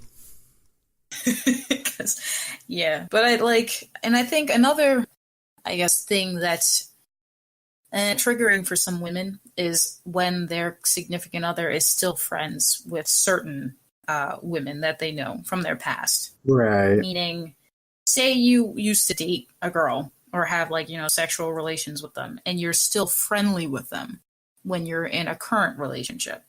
That can cause issues only because the content of your conversation isn't clear. So you may say, hey, I was talking to so-and-so and we talked about this. Yeah, she's having a hard time. It puts the lady in a really weird position because she's kind of like, well, why are you still engaging this person? Even if you're friends now and you have a history, the content of your relations as far as like how you engage is suspect and kind of questionable. There's really... No, I agree, but also disagree. So, okay. And I'm a major hypocrite when it comes to this. I'm going to admit that right now. But it's like, if I have a friend, okay, it's a female that we used to date or whatever, and let's say years down the line or whatever, we're still friends, and then I get married or whatnot, then we've gone this long with just being friends. Why is it a problem now? You know what I'm saying? But at the same time... I mean, it wouldn't be, but again, it's kind of like the content of your conversations. Right. Like, if you and that person used to joke about, I don't know, sexual stuff in the weirdest sense, it would still be weird to continue that joking once you have completely. A other. No, I agree with you on that. But no, I'm not going to lie. Like I said, I'm a total hypocrite on that. Like, completely. Yeah, because the dynamic shifts.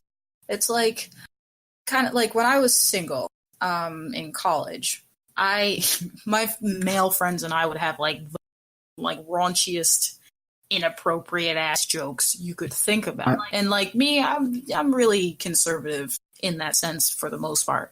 But sometimes, things sneak through and I think really weird things are funny. Right. But now that I'm in a relationship, I can't continue those kinds of jokes with them. Even though I'm still friends with those people, I will not entertain those jokes because right now it's too close to home. No, I know what you mean. So I'm like, no. And I think a lot of... Good. Just making noise. Oh, no, what I was just going to say is I think a lot of it has to do with, like, the sex of another person. Just because, like, I can make those same jokes with, like, the same raunchy jokes and all that to, like, my best friend that I'm still friends with, like, to this day. And I've known him for, 12 years now? Something like that. And it's not a big deal.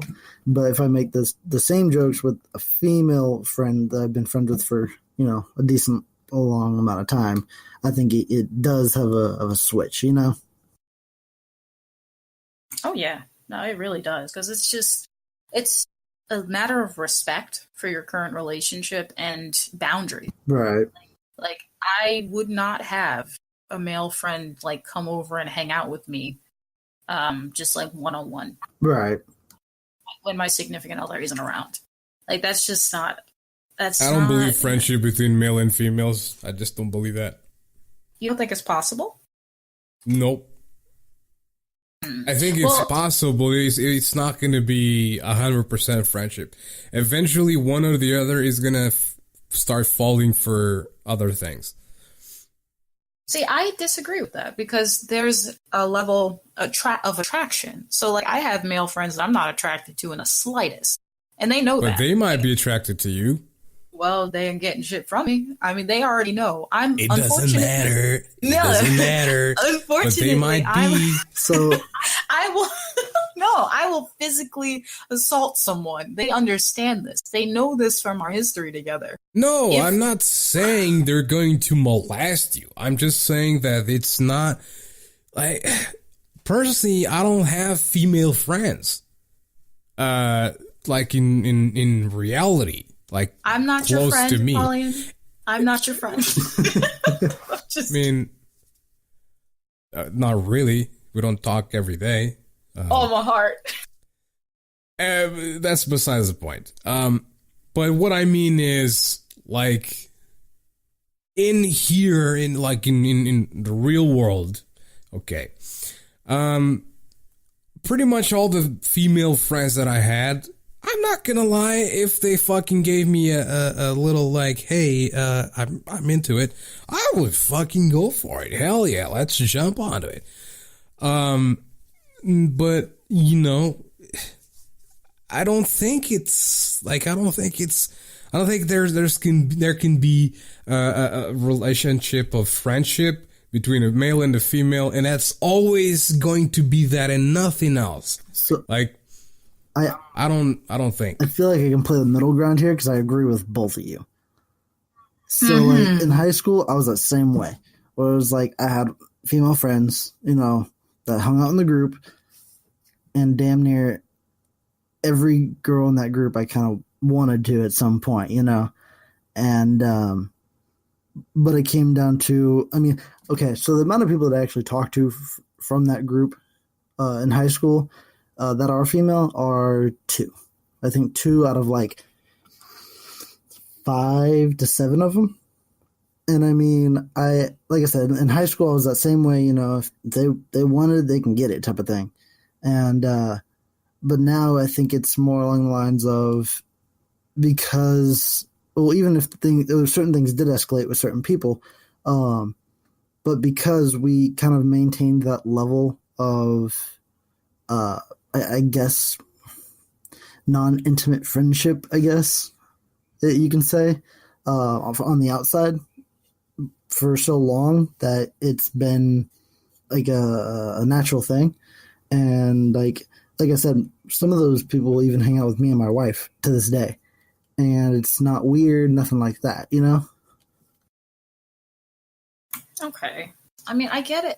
So, Apollyon, I get what you're saying as far as because, you know, and this is assuming a heterosexual, you know, relationship. Yeah, I'm just talking about, I'm leaving that within the parameters of this conversation. I'm not even going to venture outside of that right now because that's a lot of variables to consider.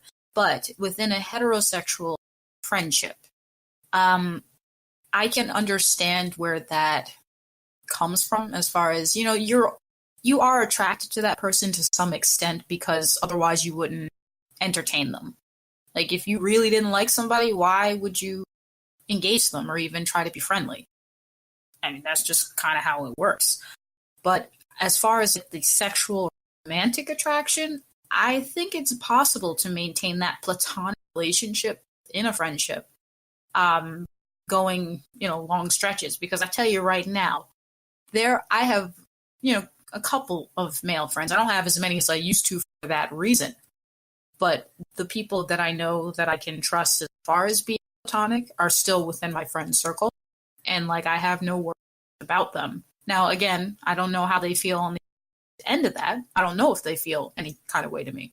But because we respect each other and we've made it very clear that nothing will ever happen, I think that's how we're able to maintain that relationship. And if they weren't okay with that, they wouldn't be my friend. I agree with that. I'm not gonna lie. I've had a friend of mine who, I mean, there was one time she was vulnerable as fuck, and she literally laid in my band with me, and I didn't do shit. But I was interested. Not gonna lie, I was interested. I wanted to. And then eventually later, I tried to make some movement, try to fucking do some advancements on my own, but she didn't want to. And I, you know what? Okay, you know what? Fuck it. All right. You know what? That's okay. But I wanted, and I said so. But it's like, it doesn't mean that it doesn't mean that your friends don't want to, but because there's the level of respect, it's different. You know what I mean? It's like, yeah, I have the brain of a dude, so I know how it functions. Trust me. There's dudes that even go with sexual desire for not so attractive women, let alone the attractive ones. So there's got to be dudes out there just like, hi, friend, I want to be some more. So, yeah. And like that's what I think it just comes down to respect. I mean, that's ultimately what it is, whether you're in a relationship with or not, when it comes to respecting those boundaries that are put in place. Like, I know for some of my male friends actually are married and have, like, or significant others. And I know for a fact there are certain things that we can't talk about anymore, that we can't. I'm not going to be hanging out with you and having dinner because dinner is an intimate time for couples. Like, I'm not, after 6 o'clock, I won't be hanging around with my male friends. I'm not, because why? There's nothing we can't do after 6 that we do. Oh, sorry, there's nothing that can be done after 6 that can be done during the day. Oh, so you have rules for that. Oh, yeah. Oh, no, I have rules. So, like, I have rules that I follow. And it's so like there's some certainty of certain things there. Oh, yeah. And I make sure that they understand that so that it's not like a breach of our friendship in any sense. I'm like, because I respect you and I respect myself, I'm not going to hang out with you after 6 o'clock. Because that's a time that I allot for my secret. And, you know, if it's an extreme emergency, that's really the only time I'll breach that. And it's because it's an emergency, not because you just want to hang out. Like, there's no reason I should be engaging anything with you after that point. If there's a party and my significant other is there, or with a group of friends, again, that's a different story. But I'm talking about the one-on-one interactions. There's no need for me to be alone with you after 6 o'clock. Because that time is for my significant other. That makes sense, yeah. So technically, I'm a hypocrite because if I was in a relationship with someone and that someone did the things that I did with others, but not being in a relationship, and I would be mad, but I did it with others, to others, and I was okay with it, makes me a hypocrite, right? Yes. I think it does. Okay. It does, yes. Well, I mean, on the flip side, I'd be upset about it too. Like, we both understand that's the dynamic that we have. So there's also, that goes for like messaging people.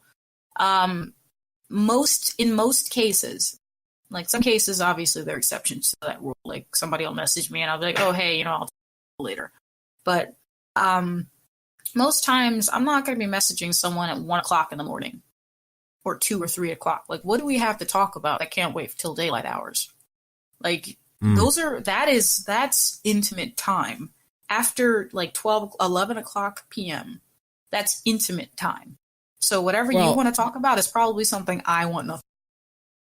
See, but you also have to understand that there's people who have fucked up sleep schedules like me.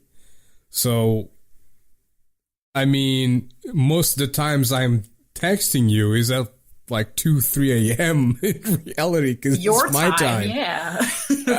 Well, I mean, doesn't matter, but it's because I have a fucked up sleep schedule. So, with the time things, I don't know. But the whole deal, here's the thing. So, one of the first, she was coming on to me. And this was on Second Life. And she was coming on to me very sexually and shit. Like, what exactly was I supposed to do? Like, hey, get out of here. No, I don't want, because I wanted to.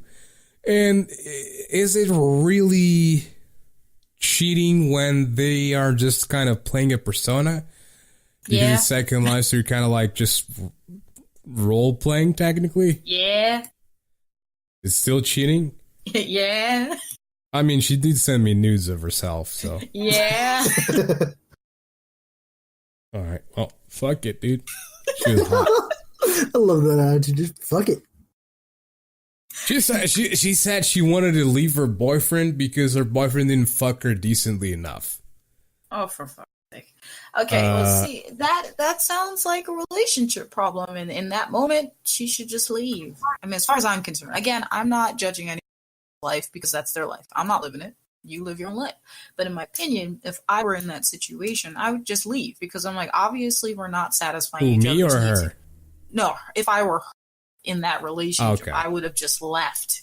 Because it's kind of because like, if you why were am I... me, you wouldn't leave either. Oh, hell Tell you no. that much. I'm sorry, but Oh my God. I've done the same thing, Apollyon. Like I've been a good guy in that situation, and I've been in like a terrible person in that situation. I'm with you. Like Y'all are rude as hell. I'm sorry, but if it's not a friend, and if it's not like a friend's girl or something like that, I'm not obligated to stop it. Oh, my heart. Listen, okay, speaking now of a real life situation outside of like the whole roleplay Second Life thing. And I have explained this history or this story before with you. I don't think I talked about it on the podcast, but I think we've talked about it. But when I was in England, there was this neighbor, and she was 29, she had a child, but she had a very rough life. She was always jumping from dude to dude, and she was like drinking a lot. She smoked weed every day, and She literally smoked weed every day, and basically she was going through a rough moment because she felt kind of lost and shit. I know that when I left England, she was with a dude, and it seemed to be like a thing for sure now. But anyway, so we are just sitting on the couch, and we are watching, she was showing me a British comedian on my laptop on YouTube. And first of all, she did a thing I fucking hated, which is she went snooping around on the fucking cupboards for booze. And I specifically hid that bottle there because I knew that the other guy in the house, the technical owner of the house, he wouldn't, like, he didn't apply respect the way he should apply respect. I don't care how long you know me. I don't care, like, how things are. Listen, when you get to a place where there's two people, or basically, let me rephrase that. I don't care how long you know the other guy. I don't care how your relationship with the other guy is. Just don't go fucking snooping around in the cupboards because I'm here too. There's things now inside of this building that are also my property. So don't do that. That's very disrespectful. So, but anyway, she found the bottle of Jack Daniels and she fucking started drinking that shit. She did pay for it later on. She did pay for it because it's a fucking Jack Daniels bottle, dude. That shit's expensive in England. I don't know about in America if it's very expensive, but in England it was expensive as fuck. It was like fucking 20 pounds or some shit. So, yeah. But basically, she was just fucking chugging that shit. I had like 3 glasses because, I mean, hey, you're not going to chug a bottle of Jack Daniels by herself, woman. Like, whoa. But she basically, I had 3 glasses and she fucking drank the whole thing. Like, she was a beast drinking. More than me. And I don't say this lightly, she drank more than I do. So, whoa. And she was fucking, like, she was skinny. For a girl, she was, like, not anorexic, but she was quite skinny. Anyway, so we're watching the thing, and she just fucking takes off her pants and her panties, and turns to me and goes like, I just took off my panties. What now? And I'm like, what? I mean, let's, you know? Noise. Like, what do you expect from that situation? Like, fuck, I'm not gonna say no. I'm single. I'm ready to mingle. Fuck it, dude. But She wasn't right. really single. She had like a dude, but I don't think she liked the dude because like 3 days or 4 days after the thing happened, she left the dude. And I'm not saying she left the dude because of me, because I know that's not the case. But basically, it's like, as I said in the beginning, she had a very like she was lost. Okay, she was basically lost. She was just like jumping from dude to dude, having a fuck here. Listen, nothing. I love the Brits, but the Brit girls are fucking crazy. And listen, sex is not taboo for them. Like, there's no taboo for them. Everything's allowed there. This is it's crazy. That shit's fucking crazy. But hey, I went for it. And she was a nice girl. She was just way too much of a, at some point she just felt too much of a gold digger. So I just said, no, bye, see ya. No more talking. I kind of worry about her. Because, I mean, it seems like she was really searching for something. Just the fact that she hopped so frequently from person to person is that she was either looking for something out of them or just really wasn't sure what she was looking for. So she's just seeking for the sake of finding. And it makes me a little sad because I'm like, there are other ways to achieve that same result. I mean, again, no judgment here. This is purely my observation and my opinion about something. People live their lives the way they see fit. But it just kind of makes me sad because it seemed like she was just looking for something. I think she was looking for a dude who could support her and their child.